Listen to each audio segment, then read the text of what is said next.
Hare Krishna Krishna Krishna Hare Hare Hare Rama Hare Rama Rama Rama Hare Hare. So మనం భాగవత కథలకు స్వాగతం. సో మనం గడిచిన వారం క్షీరసాగర మదనం గురించి చర్చించాం. ఈరోజు కూడా క్షీరసాగర మదనం గురించి చర్చిస్తాం. రేపు వారం కూడా క్షీరసాగర మదనం గురించి చర్చనాంశం.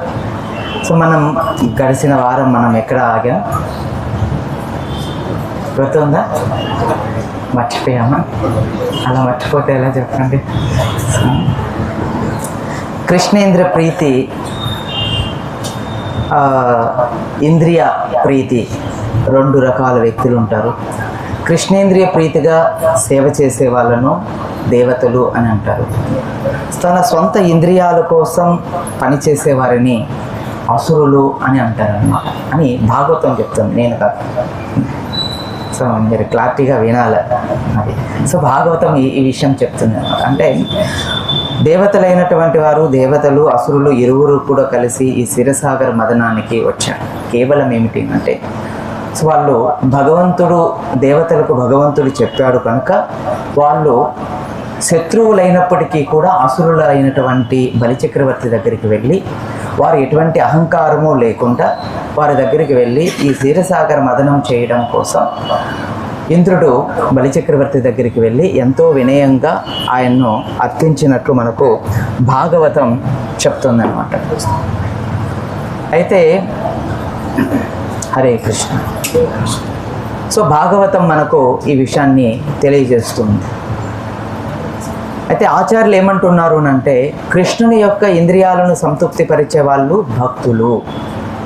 తన సొంత ఇంద్రియాలను సంతృప్తిపరచుకోవడం కోసే చేసే పని చేసేవారని అసురులుగా చెప్పబడ్డారనమాట. అంటే మనం అనుకోకూడదు ఆ రోజుల్లోనే అసురులు ఉన్నారంటే, ఈ రోజుల్లో కూడా అసురులు ఉన్నాం.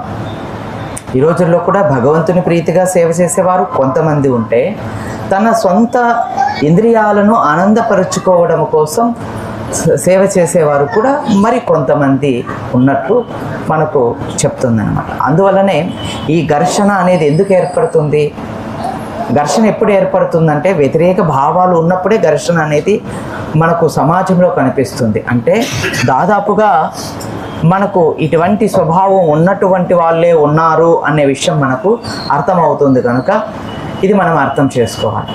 సో రావణాసురుడు కూడా సీతామాతను అపహరించి లంకలోకి తీసుకొని వెళ్ళి తన సొంత ఇంద్రియాలను సంతృప్తిపరుచుకోవాలి అనుకున్నాడు రావణాసురుడు.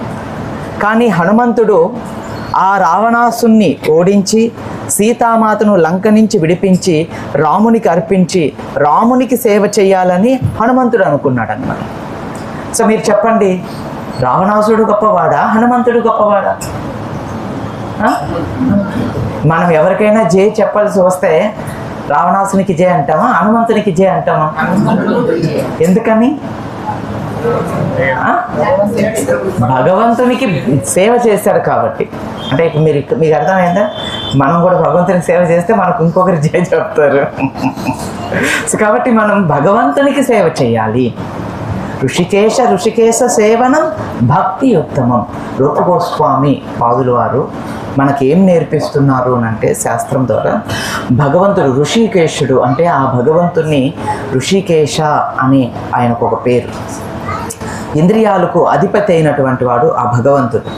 సో మానవుడికి ఇంద్రియాల ద్వారా ఆ స్వామిని ఆనందపరచడమే మానవ జీవితానికి ఉన్నటువంటి ఏకైక లక్ష్యం, మరొక లక్ష్యం లేదు. అందుకని భగవద్గీతలో కూడా స్వామి ఈ విషయాన్నే ప్రస్తాపిస్తున్నాడు.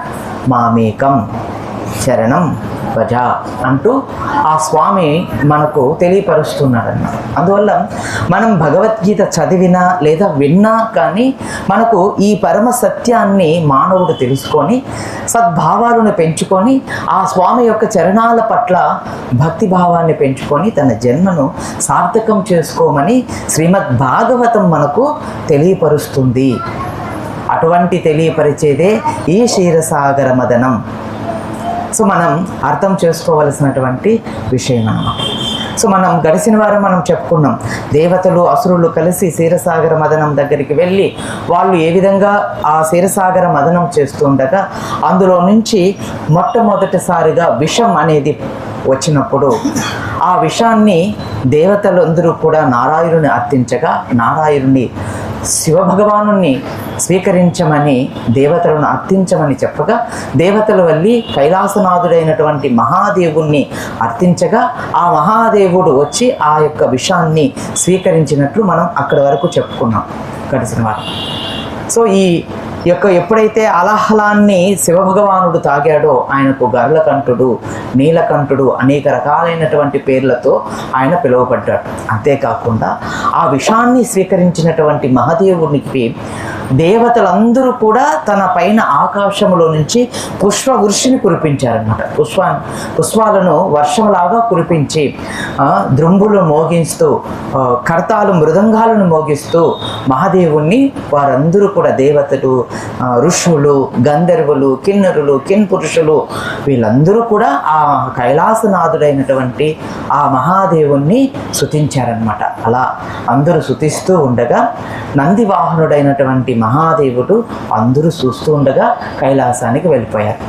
తిరిగి వాళ్ళు యథావిధిగా వారి వారి యొక్క క్షీరసాగర మదనాన్ని మళ్ళీ తిరిగి వాళ్ళు ప్రారంభం చేశారు. మరొక వైపు దేవతలు వాసుకిని దేవతలు తోక వైపు పట్టుకున్నారు, అసురులు ఆ తల వైపు పట్టుకున్నారు. యథావిధిగా వాళ్ళు ఆ క్షీరసాగర మదనాన్ని మదించడం ప్రారంభం చేశారనమాట. వాళ్ళు అటు లాగుతున్నారు, ఇటు సైడ్ వాళ్ళు ఇటు లాగుతున్నారనమాట. దేవతలు ఒక పక్క, అసురులు ఒక పక్క. వాళ్ళు అటు లాగితే వీళ్ళు ఇటు లాగితే అలాగా ఆ మందర పర్వతం మనం మజ్జిగ తిలిగితే, ఇప్పుడు మజ్జిగ తిలకడం లేదు కాబట్టి మనకి తెలియదు. సో పూర్వం మజ్జిగ తిలికేవాళ్ళు అనమాట. ఆ తాడు వేసి ఆ స్తంభానికేసి ఇలా ఇలా ఇలా ఇలా ఇలా ఆ మదిలిస్తూ ఉంటే దాంట్లోంచి శబ్దం వచ్చి ఆ పెరుగులో నీళ్లు వేసి ఇచ్చేసినప్పుడు అందులో నుంచి ఒక బంగారు వర్ణంలో వెన్నంతా పైకి వస్తూ ఉంటుంది అనమాట. సో ఈ రకంగా వీళ్ళు అలా చిలుకుతూ ఉంటే ఆ లోపల ఉన్నటువంటి భగవంతుడు పూర్ణ రూపంలో ఆయన వీపు పైన ఆచార్యులు ఏమంటున్నారు అంటే భాగవతంలో ఆయనకు దురద పుట్టిందంట. ఈ రకంగా ఆ మందార పర్వతాన్ని తన వీపు మీద పెట్టుకొని ఆ దేవతలు అసురులు ఇరువురు కూడా అలా చిలుకుతూ ఉంటే ఆ దురదను గోక్కున్నప్పుడు ఎంత హాయిగా ఉంటుందో. సో మనకు దురద అయింది అనుకోండి, ఎవరైనా గోకారనుకోండి లేదా మనం గోక్కున్నాం అనుకోండి, ఎంతో హాయిగా అనిపిస్తుంది అనమాట. అలాగా స్వామికి కూడా ఆ మందార పర్వతం ఆ వీపు మీద ఉండి దేవతలు పైన అటు ఇటు ఇటు అటు చిలుకుతూ ఉంటే ఆ దురద కమ్మగా అనిపిస్తూ ఉంటే ఆయన ఆ శ్వాస తీర్చుకుంటూ ఉంటే ఒకసారి గాలి అని సురభి గోవిని స్వీకరించారు అంటే సమస్త లోకాలకు కళ్యాణాన్ని చేకూర్చేవారు సాధువులు అన్నమాట. సమస్త లోకాలకు శ్రేయస్సును కోరేవారు సాధు మహాత్ములు, ఋషులు. వాళ్ళు యజ్ఞ యాగాలను చేయడం కోసం నెయ్యి చాలా అవసరం అన్నమాట. గోవు ఉండడం వల్ల ఆ యజ్ఞం అనేది జరుగుతుంది.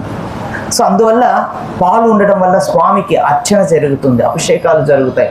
ఇవన్నీ ఎవరు చేస్తారు అంటే సాధువులు లేదా బ్రాహ్మణులు, ఋషులు ఇటువంటి సేవలు చేస్తారన్నమాట. అందుకని ఈ యొక్క సురభి గోవు ఆ పాల సముద్రం నుంచి ఆ క్షీరసాగర మదనం నుంచి వచ్చినప్పుడు అది దేవతలు ఆ యొక్క ఋషులు ఆ యొక్క సురభి గోవును స్వీకరించి అని శ్రీమద్ భాగవతం చెప్తుందనమాట.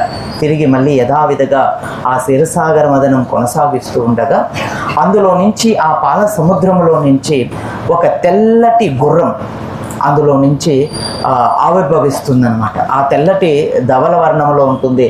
అటువంటి గుర్రం వచ్చినప్పుడు ఆ గుర్రాన్ని బలిచక్రవర్తి అయినటువంటి అసురరాజు అయినటువంటి బలిచక్రవర్తి ఆ గుర్రాన్ని స్వీకరిస్తాడు. అంటే భగవంతుడు ముందే చెప్పాడు, అసురులు ఏదైనా ఆ సముద్రం చిలికేటప్పుడు అనేక రకాలవన్నీ కూడా ఆవిర్భవిస్తాయి ఇంద్ర. ఒకవేళ అసురులు అడిగితే అవి వారికి మీరు ఇచ్చేసేయండి, గొడవ పడద్దండి అని చెప్పి భగవంతుడు, వాళ్ళు ఏమడుగుతారో అది ఇచ్చేసేయమని చెప్పి భగవంతుడు చెప్పారు. సో అందుకని ఇక్కడ సురభి రాగానే ఋషులు వచ్చారు.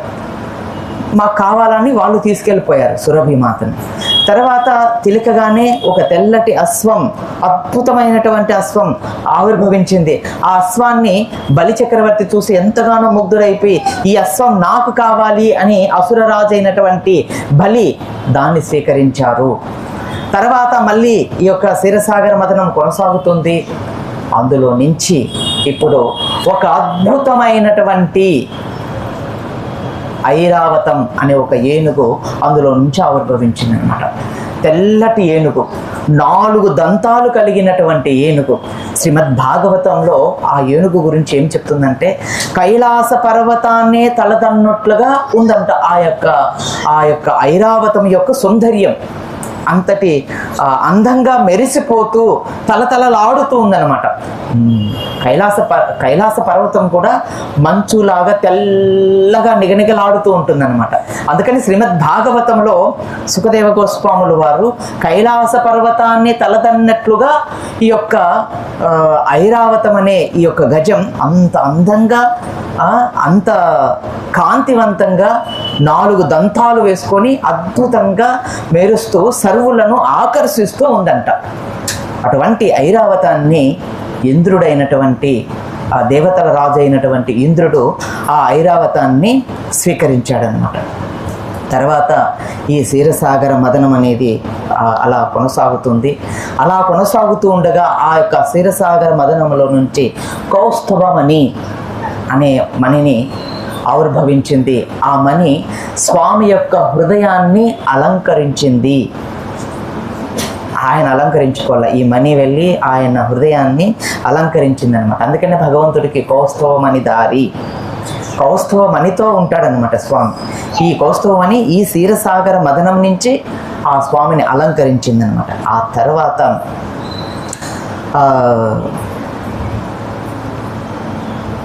పారిజాత వృక్షం, ఆ తర్వాత పారిజాత వృక్షం ఆవిర్భవించింది. ఈ పారిజాత వృక్షాన్ని దేవతలు స్వీకరించారు. అయితే ఈ పారిజాత వృక్షం రాగానే ఈ యొక్క పారిజాత వృక్షం కూడా స్వర్గలోకాన్ని అధిరోహించి ఆ స్వర్గలోకాన్ని అంతటినీ కూడా ఎంతో సుగంధభరితం చేసి ఆనందాన్ని కలిగింపజేసింది అనమాట.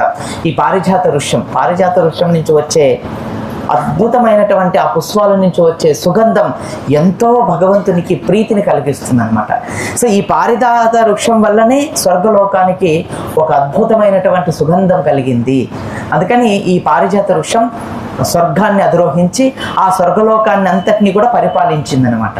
పరిపాలించడం అంటే అందరినీ కూడా తన వశం చేసుకునేసింది అనమాట. మీరు చూడండి, మన చుట్టూ ఎక్కడైనా పారిజాత వృక్షం ఉంటే సాయంకాలం అయ్యేసరికి ఆ వృక్షం పూలు వికసించినప్పుడు ఎంతటి మొక్కలకు ఆస్వాదనీయకరంగా, అది ఓవర్గా ఉండదు, మరి అట్లని లేకుండా ఉండదు, సరిపోయేలాగా ఉంటుంది. మన ముక్కలకు సరిపోయేంతటువంటి సుగంధం అనేది ఆ పుష్పాల నుంచి వస్తూ ఉంటుంది.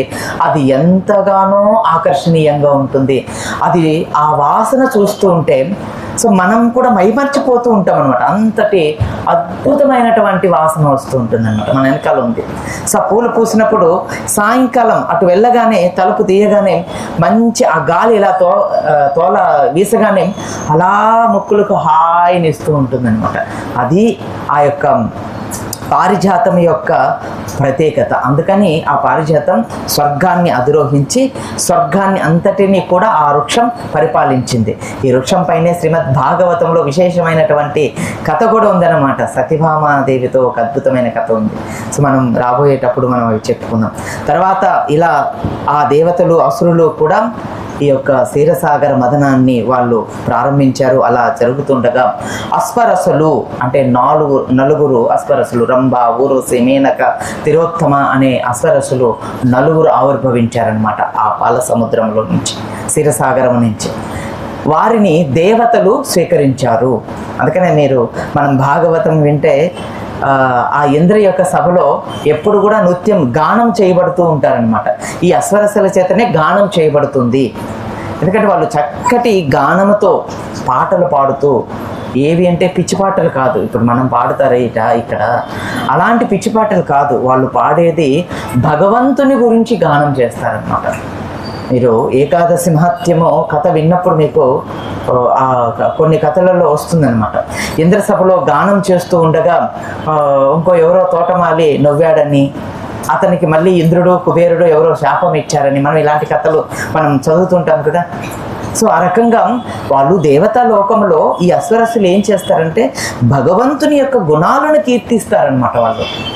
అందుకని వారు ఆ దేవత లోకములోకి దేవతలు వారిని స్వీకరించారు.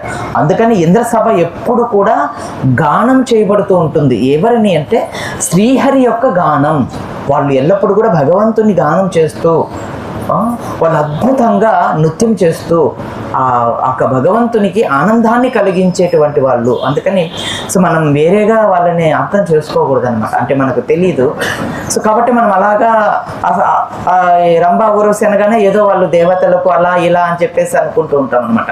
కానీ మనకు దాని గురించి తెలియకపోవడమే దానికి అంతటికీ ఒక కారణం అనమాట. అందుకని మనం భాగవతం అలాంటి గ్రంథాలు శ్రవణం చేయడం వల్ల లేదా చదవడం వల్ల మనకు అటువంటి మంచి అవగాహన మనకు కలుగుతుంది. తర్వాత ఈ క్షీరసాగర మదనం అలా కొనసాగుతూ ఉండగా ఇప్పుడు మహోన్నతమైనటువంటి ఒక వ్యక్తి ఆవిర్భవించారనమాట. ఎవరు అంటే సమస్త లోకాలకైనటువంటి మాత. అందరికీ సమస్త జీవులకు ఆమె అనుగ్రహం చాలా అవసరం. ఆమె అనుగ్రహం లేకుండా ఏ జీవుడు కూడా ప్రశాంతంగా ఉండలేనటువంటి వ్యక్తి ఎవరైతే మనందరం కూడా కోరుకుంటామో కాదు. మనం కోరుకునే లక్ష్మి కాదు, విష్ణుని స్వీకరిస్తున్నటువంటి లక్ష్మి. మనం కోరుకుంటాండేది వేరే లక్ష్మి. అందుకే మన దగ్గర స్థిరంగా ఉండదు అనమాట ఆమె. మనం నారాయణ పత్నిగా మనం స్వీకరిస్తే ఆమె ఎల్లప్పుడూ మన దగ్గర ఉంటుంది. మనం అలా చూడడం లేదు కదా. అందుకనే ఆమె కొద్ది రోజులు ఉండి కొద్ది రోజులు వెళ్ళిపోతుంది అనమాట. అందుకని మనం అందరం అర్థం చేసుకోవాలి. ఈ భాగవత శ్రవణం ద్వారా మనలో ఒక పరివర్తన అనేది తెచ్చుకోవాలి. ఇప్పుడు అటువంటి ఆ క్షీరసాగర మదనం నుంచి ఒక అద్భుతమైనటువంటి సుందరమైనటువంటి సమస్త జీవులను ఆకర్షించేటువంటి ఒక శ్రీ లక్ష్మీదేవి అనే ఆమె ఆ సముద్రములో నుంచి ఆమె ఆవిర్భవిస్తే అందరూ కూడా ఆమె యొక్క సౌందర్యాన్ని చూసి ఆ క్షీరసాగర మదనం చిలకడం ఆపేసి వాళ్ళందరూ కూడా అలా చూస్తూ ఉండిపోయారన్నమాట. అయితే ఆ సమయంలో దేవతలు అందరూ కూడా ఆమె పైన పుష్పవృష్టిని కురిపించారు. తర్వాత ఆమె అలా ఆవిర్భవించినటువంటి ఆ యొక్క లక్ష్మీదేవి అలా నిలబడి అందరిని చూస్తూ ఉందన్నమాట. ఇటు అసురులను ఇటు దేవతలను అలా నిలబడిపోయి అలా చూస్తూ ఉందన్నమాట. అలా దేనికి చూస్తుంది అంటే సో ఆమె ఇక్కడ ఎందుకు వచ్చింది, తను ఎవరిని స్వీకరించడానికి ఈ భూమిపైకి వచ్చిందో ఆ వ్యక్తి కోసం ఆమె వెతుకుతుంది అని చెప్పి ఆచార్యులు మనకు చెప్తున్నారనమాట. అలా వెతుకుతున్నటువంటి లక్ష్మీదేవి దగ్గరికి ఒక్కొక్కరు దేవతామూర్తులందరూ కూడా ఒక్కొక్కరు అక్కడికి వచ్చి ఆమెకు బహుమతులు ఇస్తూ ఉన్నారనమాట. అంటే సముద్రుడైనటువంటి ఆ యొక్క సముద్రుడు ఆమెకు పట్టు వస్త్రాలను సమర్పిస్తున్నాడు. అలానే బ్రహ్మదేవుడు వచ్చి ఒక అద్భుతమైనటువంటి కమల మాలను ఇస్తున్నాడు. వరుణుడు వచ్చి పూమాలను ఆమెకు సమర్పిస్తున్నాడు. విశ్వకర్మ వచ్చి ఆమెకు నానా రకాలైనటువంటి ఆభరణాలను ప్రసాదిస్తున్నారు. సరస్వతి మాత వచ్చి ఆమెకు హారాన్ని మెడలో హారాన్ని సమర్పిస్తున్నారు. సో ఈ విధంగా బ్రహ్మదేవుడు మాలను సమర్పిస్తున్నాడు. ఈ రకంగా ఒక్కొక్కరు వచ్చి ఒక్కొక్క విధంగా ఆమెకు అన్ని బహుమతులు అర్పిస్తూ ఉండగా కీర్తనలు చేస్తూ మృదంగాలను మ్రోగిస్తూ ఉండగా ఆమె అందరినీ అలా చూస్తూ ఉండగా ఆమె చేతిలో ఉన్నటువంటి ఆ వనమాలను తీసుకొని మెల్లిగా నడుస్తూ ఆ విష్ణువు వస్తున్నటువంటి ఎదురుగా వెళ్ళి ఆ విష్ణువు మెడలో ఆ పూలమాలను ఆమె అలంకరించి తల దించుకొని ఆ విష్ణువు పక్కన ఆమె నిలబడుకుంటే అందరూ కూడా ఋషులు దేవతలు మిగిలిన వారందరూ కూడా ఆమెను చూసి కీర్తించి పుష్పవృష్టిని కురిపించి ద్రుంబులను మోగించి గానం చేశారంట వీళ్ళందరూ కూడా. అంత ఆనందంగా ఆమె యొక్క లక్ష్మి విష్ణువును స్వీకరించినప్పుడు దేవతలు, ఋషులు, గంధర్వులు, కిన్నరులు, కిన్పురుషులు, బ్రహ్మ, ఇంద్రాది దేవతలు అందరూ కూడా వాళ్ళు బహుమతులు ఇచ్చి ఆమెను ఆనందపరిచారు. ఆ విధంగా దేవతలు కూడా పుష్పవృష్టిని కురుసగా శ్రీమన్నారాయణుడైనటువంటి లక్ష్మీ సమేతుడై ఆ నారాయణుడు గరుడు వాహనం పైన ఆసీనుడై వైకుంఠానికి వెళ్ళిపోయాడనమాట. సో ఇప్పుడు వైకుంఠానికి వెళ్ళిపోయాడు. ఇప్పుడు తిరిగి యథావిధిగా మళ్ళీ ఈ క్షీరసాగర మదనం అనేది కొనసాగుతూ ఉంటే ఇప్పుడు మళ్ళీ ఒక అద్భుతమైనటువంటి కమలలోచని అనే ఒక కన్య, వరుణి అనే ఒక అమ్మాయి, అందమైనటువంటి అమ్మాయి. సో ఆ యొక్క క్షీరసాగర మదనం నుంచి వచ్చిందన్నమాట. అయితే ఈ కన్యను అసురులైనటువంటి బలి మహారాజు అసురులు ఈ అమ్మాయిని స్వీకరించారని శ్రీమద్ భాగవతం చెప్తుందన్నమాట. తిరిగి ఈ యొక్క క్షీరసాగర మదనం కొనసాగించడం ప్రారంభించారు. సో వాళ్ళు అటు లాగుతున్నారు, వీళ్ళు ఇటు లాగుతున్నారు. ఈ విధంగా క్షీరసాగర మదనం ఎంతో అద్భుతంగా కొనసాగుతూ ఉండగా ఏ లక్ష్యం కోసమైతే దేవతలు, అసురులు ఆ క్షీరసాగర మదనాన్ని ప్రారంభించారో అటువంటి లక్ష్యం చారబోతున్నది. ఆ సమయంలో అందరూ కూడా ఎంతో ఉత్సాహంగా ఇటు లాగుతున్నారు. సో ఆ సమయంలో ఆ యొక్క క్షీరసాగర మదనంలో నుంచి ఒక అద్భుతమైనటువంటి వ్యక్తి ఒక కలశాన్ని ధరించి ఆ సాగరంలో నుంచి పైకి ఇలా వచ్చేసాడనమాట. ఆయనే ధన్వంతరి భగవానుడు. ధన్వంతరి భగవానికి ఆయనే ఈ అమృత కలశాన్ని తీసుకొని వచ్చాడు. ఎప్పుడైతే ఈ అమృత కలశం తీసుకొని ఆ భగవంతుడు ధన్వంతరి అవతార రూపంలో వచ్చాడో వెంటనే ఆ లక్ష్యాన్ని ఛేదించాము అన్న అసురులను దేవతలు ఆనందిస్తున్నటువంటి సమయంలో వెంటనే ఈ అసురులు ఆ ధన్వంతరి భగవంతుని దగ్గర చేరి ఆయన చేతిలో ఉన్నటువంటి కలశాన్ని లాగేసుకున్నారు అన్నమాట. అందుకనే వీళ్ళని అసురులు అన్నారు. దేవతలు ఆనందిస్తూ ఉన్నారు. అయ్యో ఇప్పుడు లక్ష్యం అని మనం ఏ ఉద్దేశంతో అయితే క్షీరసాగర మదనం జరిగిందో ఇప్పుడు ఆ యొక్క లక్ష్యం అనేది లభించేసింది అనమాట. ఇంకా స్వీకరించడమే తరువాయి. కానీ వెంటనే ఎప్పుడైతే అసురులు ఆ ధన్వంతరి భగవంతుని యొక్క చేతిలో ఉన్నటువంటి ఆ కలశాన్ని, అమృత కలశాన్ని చేదక్కించుకున్నారో ఇప్పుడు ఇరువురు మధ్య ఒక ఘర్షణ ఏర్పడింది. ఈ అసురులలో కొంతమంది ఏమంటున్నారంటే కొంతమంది అసురులు మంచి వాళ్ళు ఉన్నట్లు భాగవతంలో కనపడుతుంది. వాళ్ళల్లో కూడా కొంత మంచి అసురులు ఉన్నారు. ఇప్పుడు మన ఇరువురం కూడా కలిసి సిలికాం కదా, దేవతలకు కూడా భాగం ఇవ్వాలి అని అంటే మూసుకోరా, నీకెందుకు రావేని, ఏం చేయాలో మాకు తెలీదా, ఎవరికి ఇవ్వాలో ఇవ్వకూడదో తెలీదా అని చెప్పి మరి కొంతమంది వాళ్ళకు పెద్ద ఘర్షణ ఏర్పడిపోయింది అనమాట. కానీ పాపం దేవతలు ఆ ఘర్షణ లేకపోలేక ఆ అమృత కలశాన్ని స్వీకరించలేక వాళ్ళు ఆ శ్రీమన్నారాయణి పాదపద్మాలను ఆశ్రయించి ఆ భగవంతుని ప్రార్థిస్తున్నారనమాట. అందుకనే దేవతలు అన్నారు. సో మనం అర్థం చేసుకోవాలి శ్రీమద్ భాగవతం నుంచి ఎందుకు దేవతలు అసురులు ఎందుకు పిలిచారు. ఈ సృష్టిలో రెండు ఉంటారు. మీరు భగవద్గీత 16వ అధ్యాయం చదివినా కానీ మొత్తం 16వ అధ్యాయంలో 24 శ్లోకాలు ఉంటే 20 శ్లోకాలు అసుర లక్షణాలకు సంబంధించినటువే స్వామి తెలియపరిచాడు. 4 శ్లోకాలు మాత్రమే దేవతా లక్షణాల గురించి తెలియజేశారు. 4 శ్లోకాలలోనే ఉన్నాయి. మీరు మీ దగ్గర భగవద్గీత ఉంటే మీరు చదవండి. ఈ విధంగా ఆ అసుర లక్షణాలు అనేటివి అంత ప్రమాదకంగా ఉంటాయి. అసుర లక్షణాల వల్ల ఏ ప్రయోజనం ఉంటుందో ఏది ఉండదో మీకు భగవద్గీత 16వ అధ్యాయం మీ దగ్గర ఉంటే చదవండి, లేదా వినండి. ఎవరి దగ్గరైనా మీరు మీ దగ్గర ప్రాంతంలో సాధువులు ఉంటే వెళ్ళి వినండి, మీకు చదవడం రాకపోతే. సో చాలా విశేషమైనటువంటి ఇప్పుడు ఆ చేజిక్కించుకున్నటువంటి అసురులు పంచుకోవచ్చు కదా, పంచుకోవడంలే.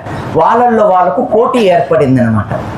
నాకే ఈ కలశం, ఈ అమృతం నేను తాగాలి ముందు. ఇప్పుడు కలిసి తాగారు, ఇప్పుడు దేవతలకు ఇవ్వలేదు. అందులో ఒకరికి వాళ్ళకు కూడా భాగం ఇవ్వాలన్నారు, దాన్ని నిరోధించేసినారు, ఇవ్వమని చెప్పారు.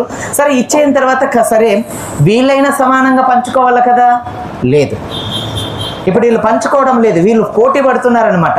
ఇది నేనే తాగాలి, నేనే తాగాలి, నేనే తాగాలి, నేనే తాగాలి, నేనే తాగాలి, నేనే తాగాలి. ఈ విధంగా ఒకరి మధ్యన ఒకరికి ఆ పోటీ పెద్దదైపోయి ఒక రకంగా చెప్పాలంటే పెద్ద ఇంకా కొట్టుకుండే పరిస్థితికి వచ్చేసారనమాట. ఒక పక్క అసురులు ఆ రకంగా ఉండగా మరొక వైపు దేవతలు ఆ శ్రీమన్నారాయణుని ఆర్తిస్తున్నారనమాట. మొదటి నుంచి కూడా మీరు ఒకసారి ఈ క్షీరసాగర మదనం మొదటి నుంచి మీరు గుర్తుకు తెచ్చుకోండి ఆ కథను. స్వామి ఆయనకు దేవతలకు సలహా ఇచ్చారు, మీరు క్షీరసాగర మదనం చెయ్యండి అని.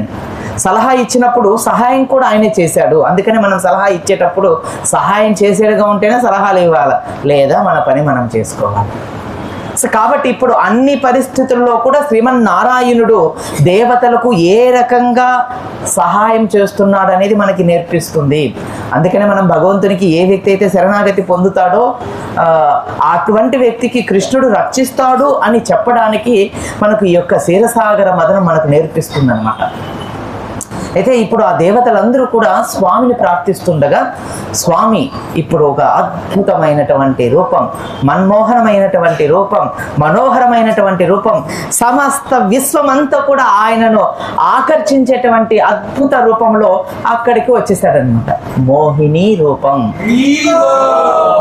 ఎంత సుందరంగా ఉంది అంటే ఆ అమ్మాయి, ఆ యువతి చాలా కోమలంగా చన్నటి నడుముతో వయ్యారంగా నడుస్తూ ఆ కాళ్ళకున్నటువంటి గెజ్జెలు గల్ గల్ గల్ అని మ్రోగుతూ ఉండగా ఆమె కనులు ఇలా ఇలా, నాకు రాదు చెప్పడం, ఆయన భగవంతుడు కదా ఎట్లయినా తిప్పేస్తాడు, ఇలా ఇలా ఇలా ఇలా తిప్పుతూ ఆ యొక్క కనుసైగులను, ఆ కను రెప్పలను అటు ఇటు ఆడిస్తూ కేవలం కనుసూపులతోనే వారి అందరినీ కూడా ఆకర్షించిందంట ఆ మోహినీమూర్తి. ఎప్పుడైతే వీళ్ళు ఇలా గొడవ పడుతున్నారో, ఒక పక్క వాళ్ళు నారాయణ్ణి ప్రార్థిస్తున్నారు, మరొక పక్క వీళ్ళు గొడవ పడుతున్నారు. ఆ గల్ గల్ గల్ గల్ అని శబ్దం దగ్గరికి వచ్చి వినపడేసరికి ఆ వయ్యార నరక ఎంత వయ్యారంగా నడుస్తుందంటే ఆ అందమైనటువంటి ఆ చన్నటి నడుము, విశాలమైనటువంటి కమల నయనాలు, ఆ జడ ఇలా ముందు పెట్టుకొని ఇలా ఇలా ఊపుతూ, స్త్రీలు ఎప్పుడైనా జడ పెట్టుకొని సన్నగా ఉండి ఉన్నటువంటి స్త్రీ అలా ఊపినప్పుడు ఎంతటి మగవాళ్ళైనా కింద పడిపోతూ ఉంటారు అనమాట. సో ఇప్పుడు అక్కడ ఉన్నటువంటి పురుషుల గతి ఏమిటో మీరు ఒకసారి భాగవతం వినండి. ఒక్కసారిగా ఘర్షణ ఆపేసినటువంటి అసురులు ఆ యువతని, ఆ యొక్క కన్యను, ఆ యొక్క అమ్మాయిని, ఆ స్త్రీని అలా చూస్తూ ఉండిపోయారనమాట. చూస్తూ ఉండిపోవడమే కాదు, వాళ్ళందరూ మెల్లిగా వారినే తను పిలుస్తుందో అన్నట్లు ఆమె దగ్గరికి వెళ్ళిపోయారనమాట. మెల్లిగా వెళ్ళిపోవడమే కాకుండా ఆ అమృత కలశం తీసి తనకి ఇచ్చేశారనమాట. ఇచ్చేసి ఏమంటున్నారో తెలుసా? ఓ నిన్ను చూడగానే మా మనసులు అన్నీ కూడా కరిగిపోయినాయి. ఇప్పుడు వాళ్ళు లోపల ఉన్న భావన ఏంటి అంటే ఎలాగైనా ఆ అమ్మాయిని వదిలిపెట్టుకోవాలని వారి భావన అనమాట. అంటే ఇప్పుడు అందుకోసం మా మధ్య ఒక ఘర్షణ ఏర్పడింది. మీరు ఇక్కడికి వచ్చారు, మీరు చూస్తే చాలా అందంగా ఉన్నారు, అంతేకాకుండా అందరినీ ఆకర్షిస్తున్నారు, అంతేకాకుండా మిమ్మల్ని చూస్తే మాకేమనిపిస్తుందంటే మాకందరికీ సమాన న్యాయం చేయగలుగుతారని మాకు అనిపిస్తోంది ఈ విషయంలో. కాబట్టి మీరు మాకు సమానమైనటువంటి న్యాయం చేయగలరని మేము నమ్ముతున్నాం. కాబట్టి మీ పట్ల ఎంతో నమ్మకంతో ఈ కలశాన్ని మీకు ఇస్తున్నాం, ఈ అమృత కలశాన్ని. మీరు మాకు ఇరువురికి కూడా ఈ గొడవలన్నీ లేకుండా సమానంగా పంచండి అని చెప్పి అసురులు ఆ అమృత కలశాన్ని ఆ మోహినీమూర్తికి ఇచ్చేసారనమాట. మోహినీమూర్తికి ఇచ్చేసి వాళ్ళు ఆ కనులు ఆర్పకుండా ఆమెను చూస్తూ అలా ఉండిపోతే ఆమె మాట్లాడుతుంది అనమాట ఇప్పుడు అసురులతో. ఓ కశ్యప తనయులారా, వాళ్ళందరూ కూడా కశ్యపుని యొక్క తనయులే కదా, మనం కూడా కశ్యప తనయులారా. సో మీరు ఎవరిని నమ్ముతున్నారో మీకు తెలుసా? ఇది భాగవతంలో ఉందండి. స్త్రీని ఎన్నడూ నమ్మరాదు. మోహినీమూర్తి చెప్తోంది ఈ విషయం. స్త్రీని నమ్మావు అనుకుని ఈ జీవితం మొత్తం ఫినిష్. కాబట్టి ఏ ఉద్దేశంతో నేను సమానంగా పంచుతానని మీరు నాకు అమృత కలశాన్ని ఇస్తున్నారు? ఒకవేళ మీకు సరైనటువంటి న్యాయం చేయకపోతే నన్ను మీరు తిట్టుకోకూడదు. మీరు నా పట్ల అపరాధ భావన కలిగి ఉండకూడదు, భాగవతంలో రాశారు అని అసురులకు ఈ మోహిని మూర్తి చెప్తోందనమాట. మొట్టమొదట మీరు చేసిన తప్పు ఏంటంటే స్త్రీని నమ్మడం. రెండోది ఏంటంటే నేను సరైన న్యాయం చేస్తానో లేదో తెలియదు, అది మీకు అంగీకారం అయితేనే నేను పంచుతా, లేకపోతే అదే. ఈ మాట ఎప్పుడైతే మోహినీమూర్తి చెప్పగానే అసురులు మాకు అంగీకారమే అని చెప్పి చెయ్యెత్తారన్నమాట. అంటే నువ్వు ఎలా పంచినా పర్వాలేదు, నీ వాళ్ళ సొక్కులు కాస్త మా పైన ఉంటే చాలు. సో ఏమేం చేస్తుంది మోహినీమూర్తి అంటే, ఒకవైపు ఆమె యొక్క కన్ను సైగులతోనే ఆ అసురులు అక్కడ భాగవతంలో వర్ణిస్తారు, దేవతలు కూడా ఆ సౌందర్యాన్ని చూసి ముగ్ధులైపోతున్నారు. మరొక పక్క అసురులు కూడా మరొక పక్క ముగ్ధులైపోతున్నారు. ఎవరు చూసినా కానీ వాళ్ళనే పిలిచినట్లు ఉంటుందంట ఆమె, వాళ్ళ మనసులకు అలా కనిపిస్తుంది అనమాట. అసురులు మోహిని వైపు చూసారనుకోండి, మోహిని అనుకుంటున్నారు, వీళ్ళు అనుకుంటారు అనమాట, రే నన్నే చూస్తుందిరా, నాకే లైన్ వేస్తుంది. మనం కాలేజీకి వెళ్ళినప్పుడు నన్నే వయ్యారంగా చూసి ఇట్లా సైకి చేసింది తెలుసా నీకు అంటాం కదా. అలాగా ఈ అసురులు కూడా అటువంటి భావాన్ని వ్యక్తం చేస్తూ నన్నే చూస్తుంది, నన్ను చూసే కన్ను ఇలా అన్నింది కాబట్టి ఆ కన్ను అలా అన్నప్పుడు వాళ్ళకు ప్రాణం మళ్ళీ వచ్చినట్లుగా, ఇంకా మాకు ఈ అమృతం లేకపోయినా పర్వాలేదు, ఆ చూపులు చాలు మా జన్మను ధన్యం చేసుకోవడానికి అన్నట్లు అసురులందరూ కూడా ఆనందభరితులై ఆ దివ్య రూపాన్ని చూస్తూ అలా ఉండిపోయారంట వాళ్ళందరూ కూడా. అలానే దేవతలు కూడా ఆ దివ్య రూపాన్ని చూసి వాళ్ళు కూడా ముగ్ధులైపోయారు. వాళ్ళు చూస్తే వాళ్ళని పిలిచినట్లు వాళ్ళకి అనిపిస్తుంది, వీళ్ళు చూస్తే వీళ్ళు పిలిచినట్లు అనిపిస్తుంది. మనకు కూడా అలానే ఉంటుంది కదా, వాళ్ళ మనసులో ఏముందో మనకు తెలీదు, మనంతకు మనమే అన్ని ఊహించుకుంటాం అనమాట. నన్ను చూస్తే సైగ చేసింది, నీ పేరేమీ అనింది, ఎందుకు అనిందో మనకు తెలియదు, కానీ మనం ఇవన్నీ ఊహించుకొని సో నన్ను పేరు అడిగింది, నాకెలా చూస్తుంది, ఎవరినో చూస్తుందంటే నన్ను చూసే నవ్వింది అంటే నన్ను ప్రేమిస్తుంది అన్నమాట. అయితే ఇంకా ఇలా 2-3 రోజులు, 1 నెల గడిచిన తర్వాత ఐ లవ్ యూ. సో మనం వెళ్ళి చెప్తాం కదా, అలాగే ఈ అసలు పరిస్థితి కూడా అట్లా అయిపోయిందనమాట. అక్కడ అంత దీన పరిస్థితిలో వాళ్ళు మోహినీమూర్తికి అంతగా ఆకర్షితులైపోయి ఆ విధంగా ఉండగా, ఇప్పుడు ఆ మోహినీమూర్తి చెప్తుందన్నమాట, వాళ్ళందరూ బంతిలో కూర్చున్నారనమాట. ఇప్పుడు మోహినీమూర్తి చెప్తుంది, మీరందరూ ఇలా అందరూ కలిసి ఒకే బంతిలో కూర్చుంటే వడ్డించడం అనేది జరగదు. సో మీరు వేరు బంతుల్లో కూర్చోవాలి. సో వేరుగా కూర్చున్నట్లయితే మీకు సరి సమానంగా నేను పంచి పెడతాను. ఈ అసురులు ఎలా ఉన్నారు అంటే, కామపీడితుడైనటువంటి పురుషుడు ఒక స్త్రీని చూసి ఆ అమ్మాయి ఏం చెప్తే దానికి జడ్డు గార్చుకుంటూ దానికంతా ఓగొడుతూ అది ఏం చెప్తే అది చేసేటట్లుగా ఈ అసురులు తయారైపోయినారన్నమాట. అసుర గుణము అంటే ఇదే ఉంటుంది అని శ్రీమద్ భాగవతం చెప్తుంది. ఏ పురుషుడైనా సరే ఏ స్త్రీకి ఆకర్షిస్తే అసుర లక్షణాలు కలిగి ఉంటాయి, అందువల్లనే వారి జీవితం సుఖమయంగా ఉండదు. అందుకని ఇంద్ర నిగ్రహం కలిగినటువంటి పురుషుడు స్త్రీని ఆకర్షిస్తే అటువంటి స్త్రీ కేవలం ధర్మస్థాపన కోసం మైథునంలో వివాహం చేసుకొని మైథున సంతానాన్ని కని లోక కళ్యాణార్థంగా పుత్రుని కంటారు. అందుకనమాట ఈరోజు మనం సరైనటువంటి అవగాహన లేని కారణంగా మనమందరం కూడా ఈరోజు ఈ భౌతిక జగత్తులో బాధపడుతున్నాం. అందుకని శ్రీమద్ భాగవతాది గ్రంథాలు మనకు నేర్పిస్తున్నాయి అన్నమాట. సో స్త్రీ అనేవాళ్ళు ఎలా ఉంటారు, పురుషులు అనేవాళ్ళు ఎలా ఉంటారు అని శ్రీమద్ భాగవతం 9వ స్కంధంలో మీరు చదివితే మేనక చెప్తుంది, ఎన్ని అద్భుతమైనటువంటి విషయాలు చెప్తుందో ఒక స్త్రీ గురించి, స్త్రీ యొక్క స్వభావం గురించి. అందుకని ప్రతి ఒక్క పురుషుడు, ప్రతి ఒక్క స్త్రీ ఎలా ఉండాలి అనేది ప్రతి ఒక్కరం భాగవతం ద్వారా తెలుసుకొని తీరాలి. సో ఈ రకంగా ఎప్పుడైతే మోహినీమూర్తి వారిని వేరు బంతుల్లో పెట్టి, దేవతలు ఒక బంతులో కూర్చున్నారు, అసురులందరూ కూడా ఒకవైపు కూర్చున్నారు. ఈమె వయ్యారంగా అమృత కలశాన్ని చేతులు పట్టుకొని ఆ ఒక్కొక్క నడక అటు ఇటు వేసినప్పుడు ఈ అసురులు ఆ వయ్యాన్ని ఏమి నడిచింది అబ్బా అని అంటూ వాళ్ళు ఆ నడకను చూసి ముగ్ధులైపోయి, ఆహా ఇప్పుడు నన్ను చూసి జడ ఇట్లా తిప్పిందని చెప్పి అట్లాని ఇట్లాని వాళ్ళు ఆ విధంగా ఉంటూ వారిని ఒక రకంగా మోహవర్షంలో వాళ్ళను పెట్టి మోహిని మాత మరొక వైపు దేవతలకు అమృత వర్షాన్ని కురిపిస్తుంది అని శ్రీమద్ భాగవతం చెప్తుంది. ఇటు అసురులకు మోహవర్షాన్ని కురిపిస్తుంది, ఆమె యొక్క సౌందర్యం చేత ఆకర్షిస్తుంది. మనల్ని ఆకర్షించేది కూడా ఆ యొక్క మాయ రెండు విధాలుగా ఉంటుంది. ఆ మాయ కూడా ఆయనదేనండి. మమ మాయ దొరుకుతాయా మాయా మేతి పెరందతి అని భగవద్గీత 7వ అధ్యాయంలోనే స్వామి చెప్పాడు. అందుకని ఆ మాయ పట్టుకునింది అనుకో మళ్ళీ కృష్ణ భక్తి మనకు అర్థం కాదు, కృష్ణ ప్రసాదం రుచి ఎరగదు, కృష్ణ భక్తులు సాంగత్యం రుచి ఎరగదు, ఇంకా ఏమి రుచి ఎరగదు. మన మోహమే మనది, మన జీవితమే మనది, అదే స్వర్గం, అదే జీవితం, అదే ప్రాణం, అదే ఊహ, అదే జీవితం. ఆ మాయ కానీ ఒక్కసారి ఏ వ్యక్తి అయితే ఆవరిస్తుందో ఇంకా వాడి జీవితం అలానే ఉంటుందన్నమాట, అంత భయానకంగా ఉంటుందన్నమాట. విష్ణుమాయ అంటారు.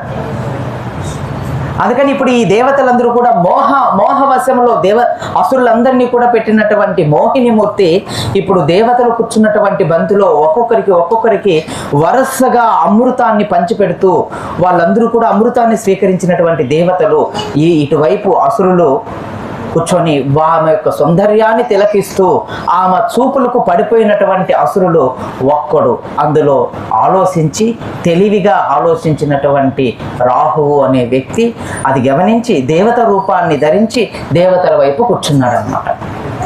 శ్రీమద్ భాగవతంలో చెప్పుతుంది దాని గురించి. ఎప్పుడైతే శ్రీమన్నారాయణుడు మోహినీమూర్తంలో ఉన్నటువంటి ఆ భగవంతుడు మోహినీమూర్తి ఆ అమృతాన్ని ఆ అసురుడికి కూడా దేవతా రూపంలో ఉన్నటువంటి ఆ అసురునికి కూడా అమృతం పోయగా ఆ అమృతం తాగినటువంటి ఆ అసురుడు ఇది తెలుసుకున్నటువంటి సూర్యచంద్రాదులు ఆ విషయాన్ని గట్టిగా అరిచి చెప్పారనమాట. ఇతడు దేవత కాదు, అసురుడు, మారు వేషంలో ఈ బంతిలో కూర్చున్నాడు అని గట్టిగా ఎప్పుడైతే వాళ్ళు అరిచారో వెంటనే ఆ మోహిని మూర్తి చతుర్భుజ నారాయణుడై సుదర్శన చక్రంచే తన శిరస్సును ఖండిస్తుందన్నమాట. ఇక్కడ ఆచార్యులు చక్కగా వివరించారు ఎందుకు ఆ రకంగా చేసింది మోహిని మూర్తి, ఆ శ్రీమన్నారాయణుడు ఎందుకు ఆ విధంగా చేశాడు అంటే భగవంతుడు అయినప్పటికీ ఆ అసురుడు దేవతా రూపంలో ఉన్నప్పటికీ అది ఆయనకు తెలీదా? తెలుసు అని ఆచార్యులు అంటున్నారు.